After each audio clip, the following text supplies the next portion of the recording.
morning, students. In previous video, we have discussed the Lac operon system, which is inducible type of operon system. I hope you have understood, and now we will study the repressible operon system. And repressible type of operon system is like a tryptophan. Tryptophan operon system is repressible type of operon system, and it is also found in E. coli bacteria and basically prokaryotic. And when we talk about the prokaryotic, then we have to take in mind that is the transcriptional unit is polycisternic. So firstly we have to understand what is the repressible type of operon system. Repressible means that this operon system basically in own situation in normal condition, because tryptophan is a important amino acid and it is ये बहुत important chemical है और protein synthesis में इसका बहुत ज़रूरी है. तो ट्रिप्टोफैन जो है सेल को हर वक्त चाहिए, तो इसीलिए ये जो ओपेरोन सिस्टम है ये प्रॉपर वे में ऑन ही रहता है. और ट्रिप्टोफैन जो 5 टाइप के ट्रिप्टोफैन है, तो 5 टाइप के ये हमेशा बनते रहते हैं. और जब सेल के अंदर एक रिक्वायर्ड अमाउंट से ज़्यादा मॉलिक्यूल हो जाते हैं, इवन अगर एक मॉलिक्यूल भी ज़्यादा हो जाता है तो सेल इसको रेगुलेट करके ऑफ करती है. तो यही है रेगुलेशन. तो आज हम ये पढ़ने वाले हैं कि जो नॉर्मल यानी ऑन कंडीशन कैसी होती है और सेल इसको कैसे रोकती है. तो हम इसमें सबसे पहले ओपेरोन सिस्टम को बनाएंगे. ओपेरोन सिस्टम में क्या होता है, ट्रिप्टोफैन ओपेरोन सिस्टम में ये है प्रोमोटर साइट, जहाँ पर रेगुलेटरी प्रोटीन बनेगी यानी कि रिप्रेसर प्रोटीन बनेगी. तो यहाँ पर हम लिखते हैं RG. आप इसको कैपिटल या स्मॉल दोनों तरह से लिख सकते हो. इसके बाद आता है हमारा यहाँ पर प्रोमोटर साइट, जो हमारे नेक्स्ट जीन जो है हमारे स्ट्रक्चरल जीन जो है उसकी प्रोमोटर साइट, बट इसके आगे होता है हमारा ऑपरेटर. अगर ये ऑपरेटर फ्री है तो आपका जो है यहाँ पर RNA पॉलीमरेज ऐड होगा और ये इस पर मूव करके और प्रोटीन सिंथेसाइज यानी कि mRNA बनेगा और फिर उसके बाद ट्रांसलेशन होकर प्रोटीन बन जाएगा. लेकिन अगर ये आपका ऑपरेटर किसी चीज़ से बाइंड है तो यहाँ पर RNA पॉलीमरेज की साइट बंद हो जाएगी, वो आगे नहीं जा पाएगा. तो ये बेसिक लॉजिक है. लेकिन ये नॉर्मल कंडीशन में ऑन रहता है. तो पहले हम इसको समझते हैं. तो यहाँ पर ऑपरेटर और जो ये ट्रिप्टोफैन का ओपेरोन सिस्टम है इसमें 5 सिस्टर्निक है, A B C D और E.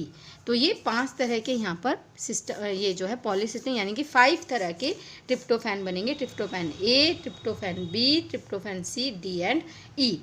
अब नॉर्मल कंडीशन में होता क्या है, यहाँ पर RNA पॉलीमरेज जुड़ेगा और RNA पॉलीमरेज जुड़ने की वजह से क्या होगा, ये यहाँ तक सिर्फ यहाँ तक जब ये मूव करेगा तो क्या होगा, ये जीन है तो यहाँ पर क्या बनेगा, mRNA बनेगा.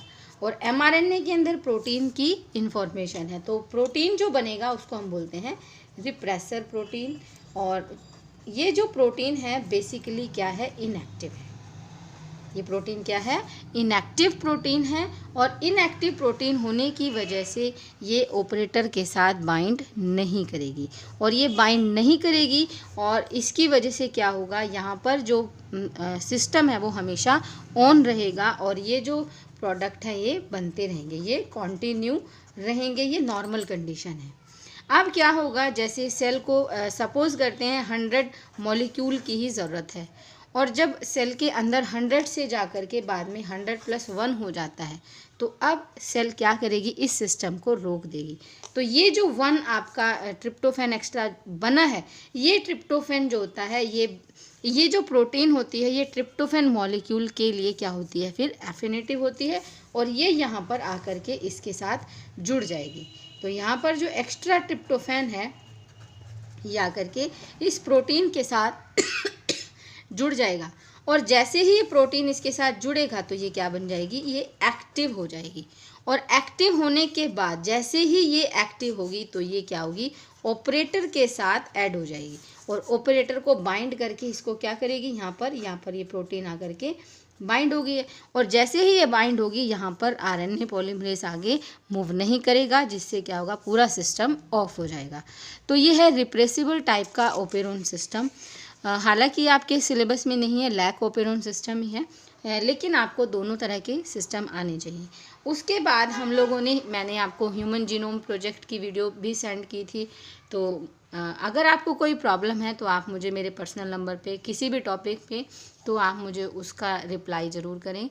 तो अब हमारा सिर्फ एक ही टॉपिक जो है वो बचा है, that is DNA finger printing. तो आज हम लोग यही पढ़ेंगे, डीएनए फिंगर प्रिंटिंग। तो डीएनए फिंगर प्रिंटिंग, सबसे पहले क्या मतलब है इस चीज़ का। फिंगर प्रिंटिंग वर्ड हम यहाँ पर क्यों यूज़ कर रहे हैं, क्योंकि क्या हम डीएनए है और हम फिर फिंगर प्रिंटिंग कह रहे हैं। तो फिंगर प्रिंटिंग वर्ड हम लोग इसलिए यूज़ कर रहे हैं कि जो भी जितने भी तरह के जो हैं इंडिविजुअल्स होते हैं ह्यूमन बींग्स में, तो उन सब के सब कुछ सेम होने के बाद, इवन ट्विंस जो होते हैं, मोनोजाइगोटिक ट्विंस होते हैं, उनके भी फिंगरप्रिंट्स कभी मैच नहीं करते। फिंगरप्रिंट्स हमेशा सबके यूनिक होते हैं। तो इसका यहाँ पर डीएनए फिंगरप्रिंटिंग का मतलब ये है कि क्योंकि जब आपने जब ह्यूमन जीनोम प्रोजेक्ट पढ़ा था, वहाँ पर हमने एक डाटा पढ़ा था जिसका मतलब था, हमने कहा था 99.9% जो डाटा है हमारे HGP का, तो वो क्या है, सबके अंदर सेम है। जितने भी ह्यूमन बीइंग हैं वो सबका सेम है। ओनली 0.1% जो है वो हम सबका अलग होता है। तो अब हमारा इतना ही, जब ये 0.1%, तो अब तो हमारा पूरा डीएनए फिंगरप्रिंटिंग किस पे काम करेगा, जो सेम है उस पे तो काम नहीं करेगा। तो हमारी डीएनए फिंगरप्रिंटिंग किस पे बेस है, हमारी 0.1% जो हमारा डेटा सबसे अलग हो रहा है उस पर ही काम करेगा। तो अब इसमें ऐसा क्या है कि जो ये अलग है हमारे से, तो सबका अलग अलग होने का सिर्फ एक यही रीज़न है। तो इसमें जो ये 0.1% जो ये डाटा होता है, तो ये जो आप जो डाटा है ये रिपीटेड होता है। इसमें क्या होता है, जो सीक्वेंस हैं वो रिपीटेड होते हैं, और रिपीटेड होने के बाद भी खास बात ये होती है कि वो जो रिपीटेड होते हैं उनके नंबर भी हर इंडिविजुअल में फ़िक्स होते हैं, और उनकी जो लेंथ है वो भी फिक्स होती है।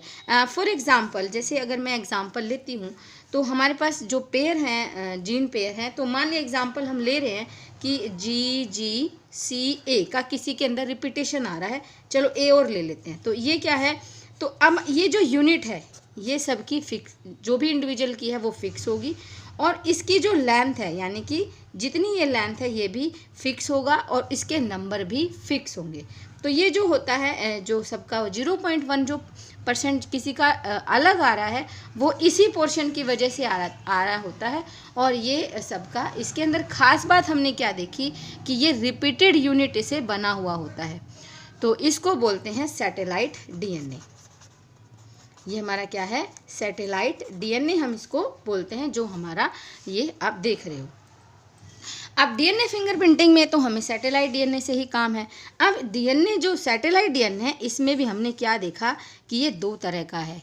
किसके बेस पर, इसमें 3 बातें हमने इंक्लूड की। पहली बात तो ये कि जो ये हमारा जो मेथड है, यानी कि जो भी बेस पेयर है जो रिपीट हो रहा है वो क्या है, पहली बात। दूसरी बात, उसकी लेंथ कितनी है। कई बार क्या होता है 10 to लेके 60 तक हो सकते हैं ये रिपीटेड यूनिट, तो यानी कि इनकी लेंथ इतने बेस पेयर की हो सकती है। तो अब इनकी लेंथ बड़ी है, छोटी है, ज़्यादा है, कम है, तो ये एक बात हम ये देखते हैं। और तीसरी बात हम ये देखते हैं उनका नंबर, कि किसमें कितना नंबर आ रहा है। तो हर इंडिविजुअल का सिर्फ यही अलग होता है।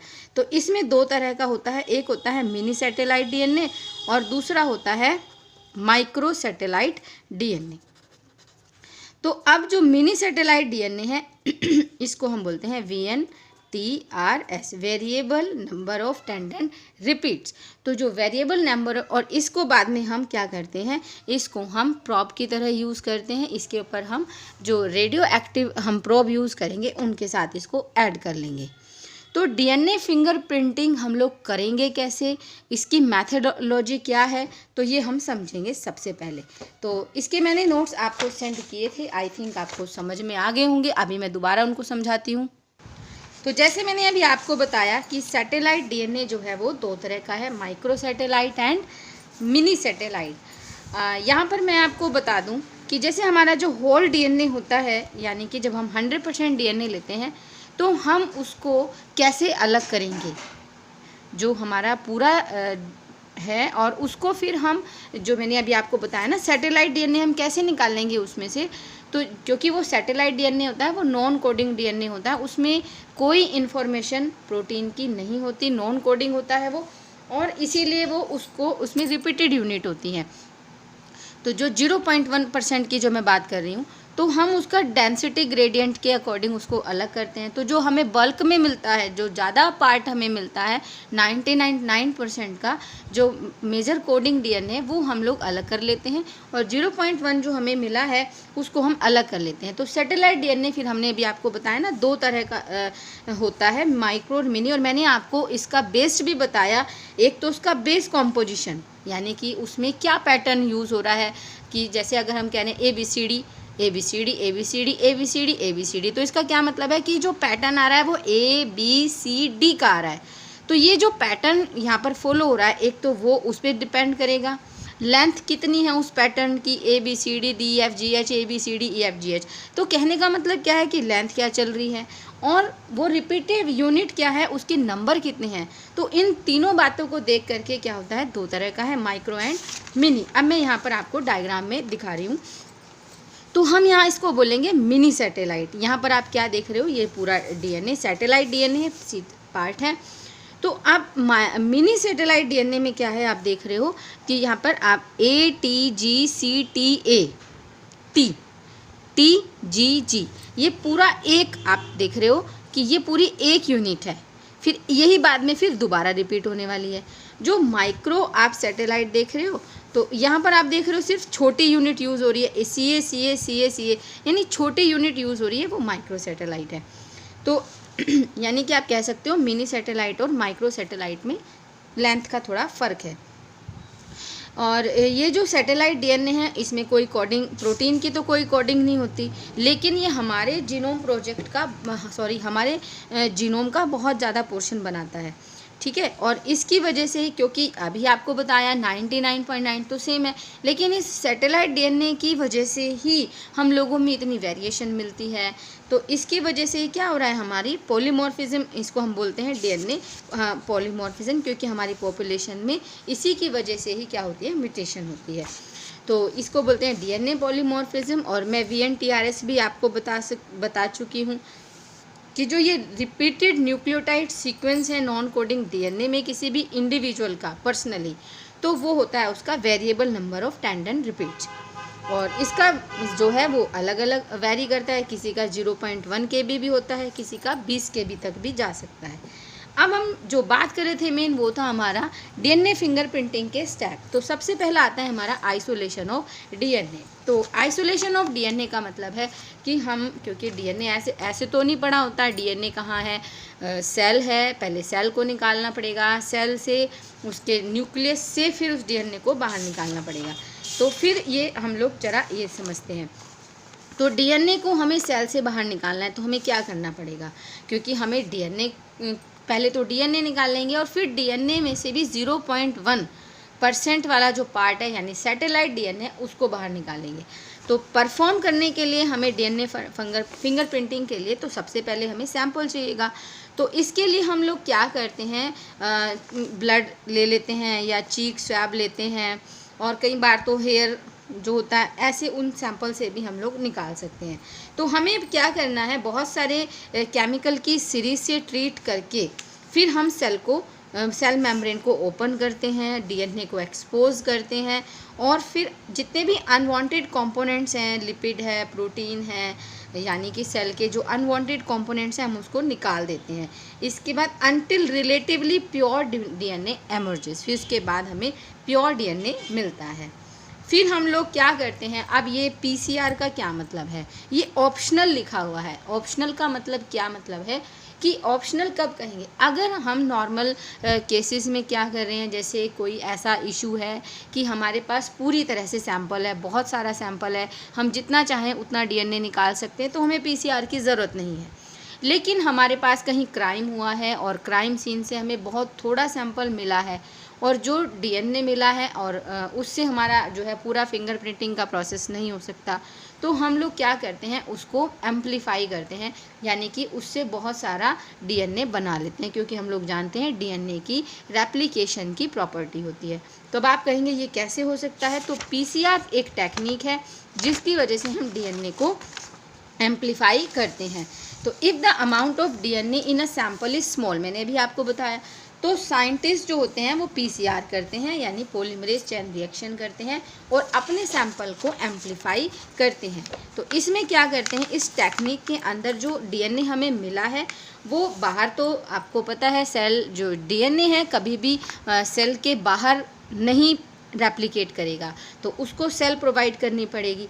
तो अब क्या है, process of DNA carried out by cell, तो न्यूक्लियोटाइड्स एंड पॉलीमरेज एंजाइम्स हम लोग ऐड कर देते हैं, और जो प्राइमर पीसीज हैं डीएनए के और which will bind to the sample of DNA, तो फिर गिव द पॉलीमरेज एंजाइम हमने डाल दिया, और साथ में जितने न्यूक्लियोटाइड्स हैं यानी प्राइमर डाल दिए, पीसीज डाल दिए, जो उनके कॉम्प्लीमेंट्री हैं वो उसके अकॉर्डिंग वो उसके साथ जुड़ते जाएंगे और जो है हमें बहुत सारा डीएनए मिल जाएगा। तो आप लोग इसको बार बार रिपीट कर सकते हो, जितना आपको चाहिए आप उतना उसको ले सकते हो। तो पीसीआर जो है हमारा ऑप्शनल है। फिर अब हमें क्या करना है, हमें पूरा डीएनए मिल गया, हमने कॉपी भी कर लिया अगर हमें ज़रूरत पड़ी। तो अब क्या है, हमें अपना 0.1% वाला यानी रिपीटेड पार्ट यानी सैटेलाइट पार्ट चाहिएगा।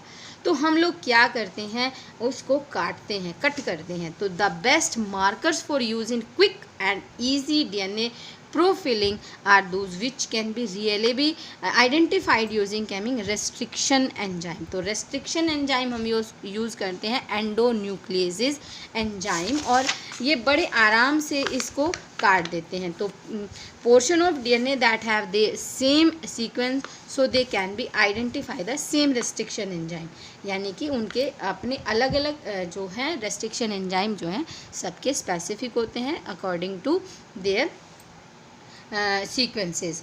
तो फिर ये उनको कट कर देते हैं, और वेरिएबल टेंडन रिपीट, जो number of tendon repeat specially short tendon repeat जो है उनको हम माइक्रो सैटेलाइट या मिनी सैटेलाइट है जो वो हमें मिल जाते हैं, कटिंग फॉर्म में हमें मिल गए हैं। तो one sufficient DNA has been isolated amplified if necessary. तो अब हमें इसको कट करना है रेस्ट्रिक्शन एंजाइम से। तो इसको हम क्या करते हैं, क्योंकि हमें VNTRS चाहिए, आपको पता है ना, हमें तो इन्हीं से ही काम है। तो रेस्ट्रिक्शन एंजाइम जो है वो हम इनको अटैच कर देते हैं और स्पेसिफिक सीक्वेंस के पास, और ये उसको कट कर देते हैं।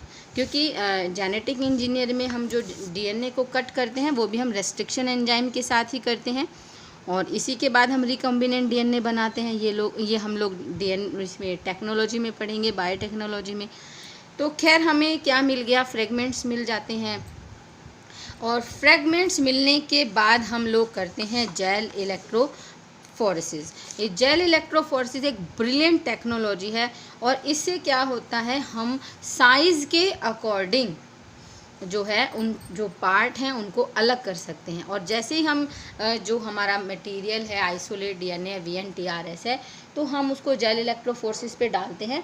तो क्या होता है, तो सबसे पहले जो होता है लॉन्ग थ्रेड, और फिर जो है लेंथ के अकॉर्डिंग जो है वो इलेक्ट्रोफोरेसिस पे, जेल इलेक्ट्रोफोरेसिस पे हमें दिखाई देता है। और जेल इलेक्ट्रोफोरेसिस जो है एक अनस्टेबल होता है, उस पर हम ज़्यादा देर तक डीएनए को नहीं रख सकते, तो हमें उसको जो है सेपरेट जो है नाइट्रोसेलुलोज पर ट्रांसफ़र करना पड़ता है। तो इसी को ही नाइट्रोसेलुलोज पर ट्रांसफ़र करने के प्रोसेस को ही ब्लोटिंग बोलते हैं। तो हम जेल इलेक्ट्रोफोरेसिस के बाद हम उसकी ब्लोटिंग करेंगे। तो इसमें क्या होता है, जो डीएनए के फ्रैगमेंट्स हैं जो हमें सैंपल से मिले हैं एक्सटिंक्शन एंजाइम के थ्रू, जो VNTRS हमें मिले हैं, तो वो क्या करते हैं, तो वो मूव करते हैं अकॉर्डिंग टू देयर लेंथ। फिर हम इसको साउथर्न ब्लोट, मैंने अभी आपको बताया कि हमें इसको मीडियम में इसको ट्रांसफ़र करना होता है, तो ताकि हम उसको रीड कर सकें, रिकॉर्ड कर सकें। तो इसके लिए क्या करते हैं, जेल को हम वीक एसिड के साथ ट्रीट करते हैं, which breakups the DNA fragment into individual nucleic acid that will more easily rub off on the paper. तब हम उसको ब्लॉट करते हैं और जो DNA फ्रेगमेंट्स हैं उसको नाइट्रोसेलुलोज पेपर पर फिक्स कर देते हैं, ठीक है। और फिर उसके बाद हमारा वो फिक्स हो गया है। अब हमें ऐसे तो DNA दिखाई नहीं देगा, क्योंकि हमें UV रेज में हम उसको देखेंगे। तो हम लोग क्या करते हैं, उसको रेडियो एक्टिव प्रॉब के साथ यूज़ करते हैं। तो रेडियो एक्टिव प्रॉब जब हम यूज़ करेंगे, यानी कि रेडियो एक्टिव प्रॉब का मतलब क्या है कि हम लोग इस तरह के कोई भी, जैसे नाइट्रोजन हमने ले लिया रेडियो एक्टिव, या जैसे कोई हम ऐसे लेते हैं, तो इसमें क्या होगा, हम जो न्यूक्लियोटाइड होंगे वो रेडियो एक्टिव होंगे, और जब वो जो DNA फ्रेगमेंट हमारे पास हैं, तो वो जब उसके साथ बाइंड करेंगे तो वो उनके कॉम्प्लीमेंट्री आ जाएंगे हमारे पास, तो हमें वो आराम से दिखाई देंगे। तो हम लोग इसको प्रॉब केमिकल के साथ अटैच कर देंगे और वो डिज़ायर्ड DNA फ्रेगमेंट के साथ जो है स्टिक हो जाएंगे। तो ये जो हमारा केमिकल होता है वो रेडियो एक्टिव होता है। तो इसका मतलब क्या है कि जब हम इसको एक्सरे फिल्म पे देखेंगे तो हमें वो बिल्कुल क्लियर दिखाई देंगे, और जो वो हमें दिखाई देंगे तो हम उनका कॉम्प्लीमेंट्री से अंदाज़ा लगा लेंगे कि एक्चुअल में उसका क्या सीक्वेंस है। तो जो ब्लॉटिंग है DNA फ्रेगमेंट्स की नाइट्रोसेलुलोज पेपर पे, then treating it with the radioactive probe was discovered by the ED Southern. तो उनके नाम पर ही इसको साउदर्न ब्लोट कहते हैं। और ब्लोटिंग आपको मैंने बता ही दिया कि इलेक्ट्रोफोर्सिस के बाद DNA फ्रेगमेंट्स को जब हम नाइट्रोसेलुलोज पेपर पे जो है ट्रांसफ़र करते हैं, इसी को ब्लोटिंग कहते हैं। इसके बाद करने के बाद हम एक्सरे फिल्म एक्सपोज करते हैं। तो ये हमारा लास्ट प्रोसेस है, हम लोग इसको विजिबली रिकॉर्ड कर सकते हैं। तो फिर इसके बाद रेडियो एक्टिव बैंड्स हमें मिलते हैं एक्सरे फिल्म पे। तो X-ray film is developed by the radiation just like camera, ठीक है। और इसके बाद हमें विजुअली रिकॉर्ड मिल जाता है, तो उसके DNA फिंगरप्रिंटिंग हमारे पास आ जाते हैं। तो इसके बाद क्या होता है, जो साइंटिस्ट हैं often leave the X-ray film exposed, ठीक है। तो अब ये हमारा है export weakly radioactive Southern blotting paper for a day, या ज़्यादा दिन तक भी रख सकते हैं। तो once the image has been developed and fix the prevent further light exposure from changing the image, this fingerprint can be use to determine if 2 DNA samples are the same और सिमिलर। ये जो भी हम DNA fingerprinting है, हम इसको कहाँ use करते हैं, किसी का जो है मैचिंग करने के लिए। कई बार आपने देखा होगा बहुत सारे सोशल इश्यूज़ होते हैं, बच्चे को लेकर होते हैं। एक पार्टी कहती है कि ये बच्चा हमारा है, और एक पार्टी कहती है कि ये बच्चा हमारा है। तो वहाँ पर हम मैटरनल और पैटर्नल DNA के साथ बच्चे का DNA मैच कराते हैं, जैसे आपने सुना होगा DNA टेस्ट। तो ये DNA टेस्ट वही DNA फिंगरप्रिंटिंग है। तो वहाँ पर हम उनको चेक करते हैं कि किस तरह से उनका DNA किसके साथ मैच हो रहा है। तो बस मैं अभी आपको उसका ये एक प्रोसेस है वो समझाऊंगी कि किस तरह से हम केस को स्टडी करते हैं।